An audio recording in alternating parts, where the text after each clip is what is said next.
এসেছো আর গল্প সাজাই শূন্যে ওড়ার ছন্দে মেতে।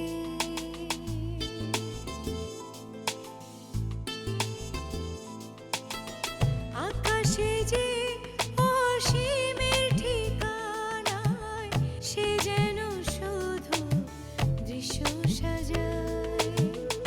যত গল্প ধাঁধায় হাত বাড়ালে বুঝি কেউ নেই। আকাশ ছোঁয়ার গল্প সাজায় শূন্যে ওড়া ছন্দে মেতে।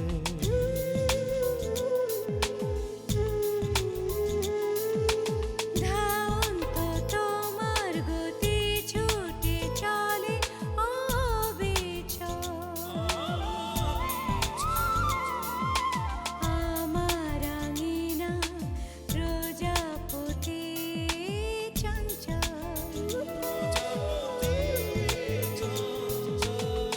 উড়ে উড়ে যাই কত অলি গলি অবিরত।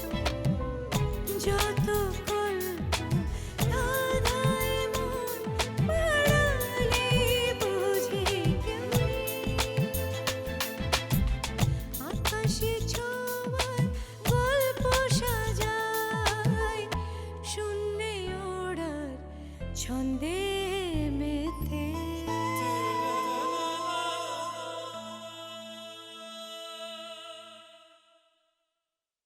অভিমান করে ও নিজেকে কষ্ট দিচ্ছে, সেজন্যই বলেছি কয়েকটা দিন অপেক্ষা করবার জন্যে। অভিমান সময়ের একটু ওষুধ খাক। সময় সব কিছুকে, সব বেদনাকে দূর করার একমাত্র ঔষধ। তাই বলছিলাম একটু সময় পেলে ও হয়তো আবার ঠিক হয়ে যাবে, পড়াশোনা শুরু করতে চাইবে। আর না হলে? না হলে তো কিছু করার নেই। জগতে যত প্রতিভাবান আছে তার চেয়ে হাজারো গুণ প্রতিভাবান শুধুমাত্র এই অভিমানের কারণে নিজের প্রতিভা ছড়িয়ে দিতে পারে না। এখন দীপাকে নিজে সিদ্ধান্ত নিতে হবে সে কোন প্রতিভাবানদের পথে যাবে। আজ তাহলে আসি। না না, একটু বসুন না, কিছু মুখে দিয়ে যান। না, আজ আসি। নমস্কার।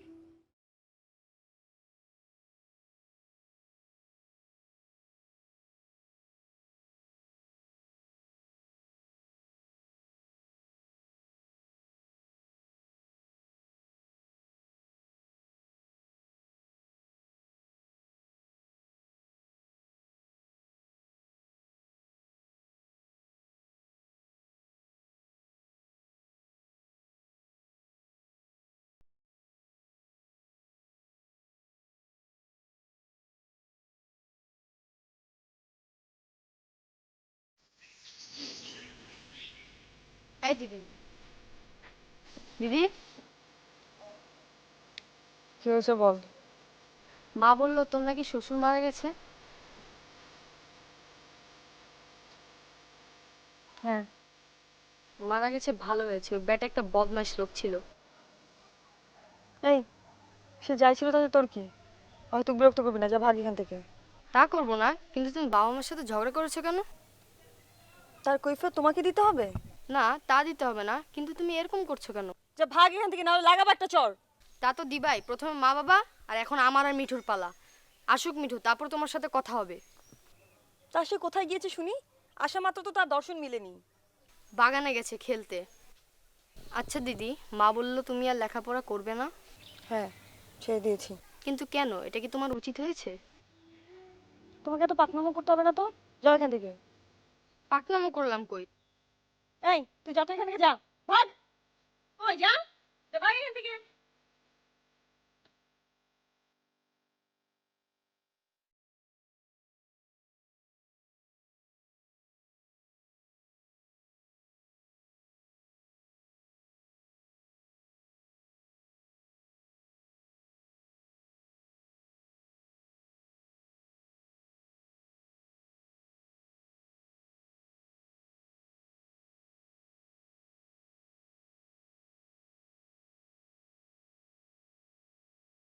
তোকে মস্ত বড় ডাক্তার হতে হবে।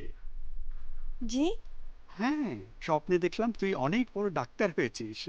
স্বপ্ন দেখে তোর বাবার সাথে দেখা করে এলাম, বললাম তোকে যাতে সায়েন্সে পড়ায়। বাবা কি বললেন? বললেন দেখবে, তোর কি ইচ্ছা। আমি কিছু জানি না মাস্টারমশাই, তবে আপনারা যা বলবেন আমি ঠিক তাই করব। না না, এটা ঠিক না। এখন থেকে তোর নিজের ভবিষ্যৎ তোকেই ভাবতে হবে। হ্যাঁ, নিজের স্বপ্নটা ঠিক করতে হবে। তুই কি হতে চাস, কেন হতে চাস, স্বপ্নটা সবার আগে। স্বপ্ন দেখাটা শিখতে হবে। স্বপ্ন দেখলেই কি ওটা সত্যি হয় মাস্টারমশাই? না, খালি দেখলেই হবে না। স্বপ্ন পূরণ করবার জন্য জান প্রাণ দিয়ে খাটতে হবে। নিজের শরীর, মন, এমনকি সমাজের কুসংস্কারের বিরুদ্ধে বিদ্রোহ করতে হবে। তোমার শ্বশুরও তার অন্যায়ের প্রায়শ্চিত্ত করতে চেয়েছে তোমাকে পড়ার জন্য প্রয়োজনীয় অর্থ দিয়ে। কারো ভালো হওয়ার চেষ্টাকে এভাবে অসম্মান করো না।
তুমি আবার দীপাকে এসব কথা বলতে গেলে কেন? আমার সহ্য হয়নি। এটা কোনো কথা হলো? আমরা ছোটবেলা থেকে ওকে আপন বাবা মায়ের মতো যত্ন করে বড় করছি, কেন তুমি ওকে বারবার পোষাও? বারবার বারবার বলছো কেন? জীবনে প্রথম আমি ওকে এই কথাটা বললাম। ওকে যা দেখছি তাতে মনে হচ্ছে এই কথাটা বারবারই এখন থেকে বলতে হবে। না, দয়া করে এই কথাটা তুমি তাকে আর বলবে না। কেন বলবো না? তুমি বললে আমরা ওকে মা বাবার মতো দেখি, কিন্তু ও আমাদের সেভাবে দেখে? দেখলে ওভাবে ও বলতে পারতো? দেখো, আমাকে রবি বলাতে আমার খুব কষ্ট হয়েছে।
অঞ্জলি,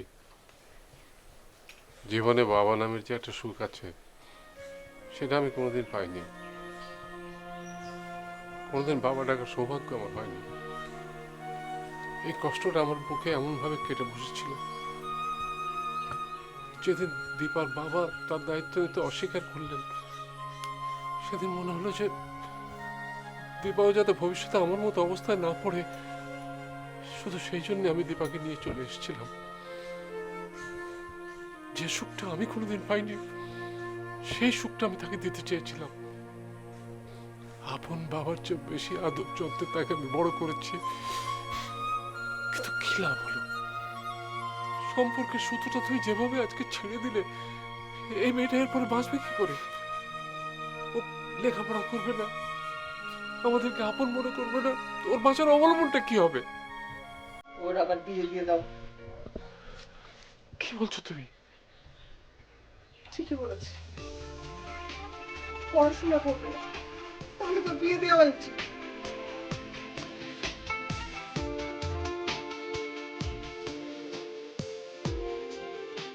তুমি আমার কথা থেকে কোথায় নিয়ে দিলে? ঠিক জায়গাতেই নিয়ে গেছে। আমরা জোর করে ওকে পড়াশোনা করতে চেয়েছিলাম, এখন ভেবে দেখছি যাই করাই না কেন মেয়েদের আসল ঠিকানা শ্বশুর বাড়ি। সামনে যদি আবার একবার ভাগ্য সহায় হয়নি বলে ভগবান বারবার মুখ ফেরাবেন তা তো না। হয়, আমি কিছু ভাবতে পারছি না। তোমার কিছু ভাবতে হবে না, যা ভাবার আমি ভাব। আমার উপর সবকিছু ছেড়ে দাও। মা হয়তো কথা তুলবেন, তুমি মাকে সামনে আমি কাউকে সামলাতে পারবো না। পারবে না নাকি সামলাবে না? আমি এই বিষয়ে তোমার সাথে পরে কথা বলবো। পরে না, এক্ষুনি এক্ষুনি। দীপা যখন পড়াশোনা করতে চাইছেই না, তাহলে ওর বিয়ে দিয়ে দেব। সুভাষ বলছিল দীপার ভালো পাত্র পাওয়া যাবে, বয়স একটু বড় হবে, তাতে কি? দীপা তো আর দাগহীন না, তার তো একবার বিয়ে হয়েছিল। আর এরকম মেয়ের জন্য এর থেকে ভালো পাত্র আর কি জোগাড় হবে বলো? চুপ করো, তুমি চুপ করো অঞ্জলি, তুমি চুপ করো। তোমার কথা শুনে আমার মাথা ঘুরতে শুরু করে দিয়েছে। তোমার এখন মাথা ঘুরতে শুরু করেছে? আমার তো সেই দুপুর থেকে মাথা ঘুরছে।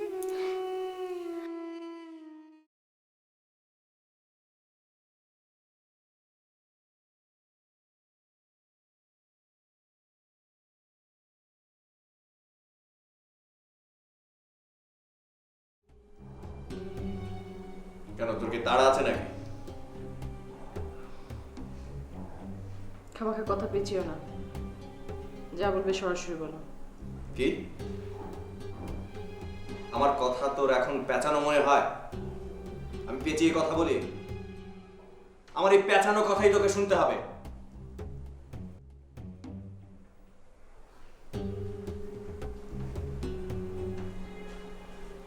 তুই কি সিদ্ধান্ত নিলি বল? আমার যা বলার আমি আগেই বলেছি। আমি শুনিনি, আমি মানিনি। আর মেয়েদের মতো কথা বলবি না, অর্ধেক কথা মুখে আর অর্ধেক কথা পেটে। তুই কি তোর সিদ্ধান্তে অটল? কি করবো বলো, আমি তো মেয়ে, আর আমি আমার সিদ্ধান্ত অটল। এই, তুই যখন এই কলেজে প্রথম এসেছিস আমি তোকে রাজনীতি শিখিয়েছি, আর আজকের এই পজিশনে আমি তোকে নিয়ে এসেছি। জানি, কিন্তু তাই বলে তুমি যা বলবে আমাকে সেটাই মানতে হবে এমন কোনো কথা নেই। আমার তো ব্যক্তি স্বাধীনতা আছে নাকি?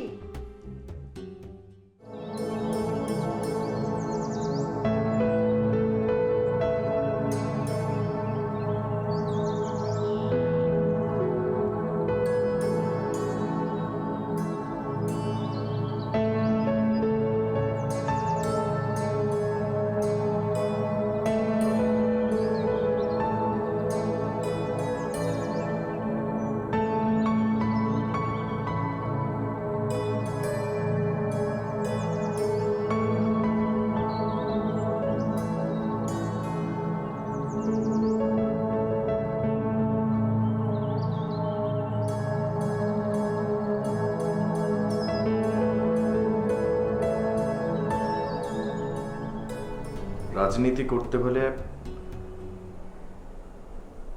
সিনিয়রদের কথা মানতে হয়, আর তোর ভবিষ্যৎ অনেক উজ্জ্বল। আমি যখন প্রথম এই কলেজে এসেছিলাম সাধারণ সদস্য থেকে সভাপতি হয়েছি, জেলা কমিটিতে ডাক এসেছে, কেন্দ্রীয় কমিটিতে ডাক আসবে, আর আমি যদি সেন্ট্রালে চলে যাই, আমার এই জায়গায় কে বসবে বল? রূপা, তাই বলছি তুই আমার কথা অনুযায়ী চল, তুই আমার কথা শোন।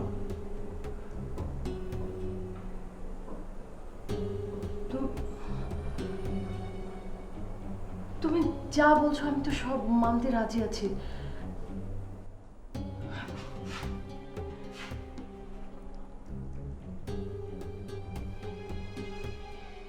শুধু আমাকে সিদ্ধান্ত পাল্টাতে বলো না,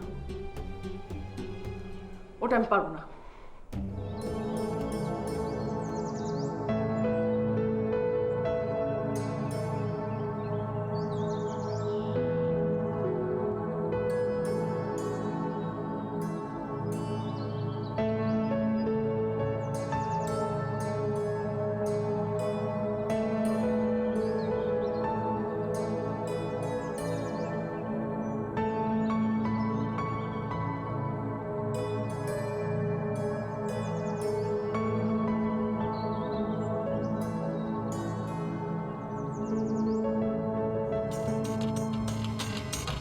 নমস্কার। আপনি মানে কাকে চাচ্ছেন? তোমার নাম কি অমরনাথ? আগে হ্যাঁ, কিন্তু আপনাকে তো চিনলাম না।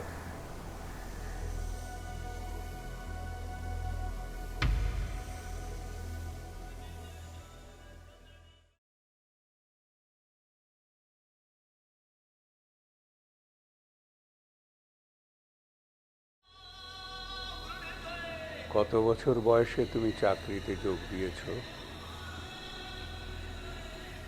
আগে অল্প বয়সে, খুবই অল্প বয়সে।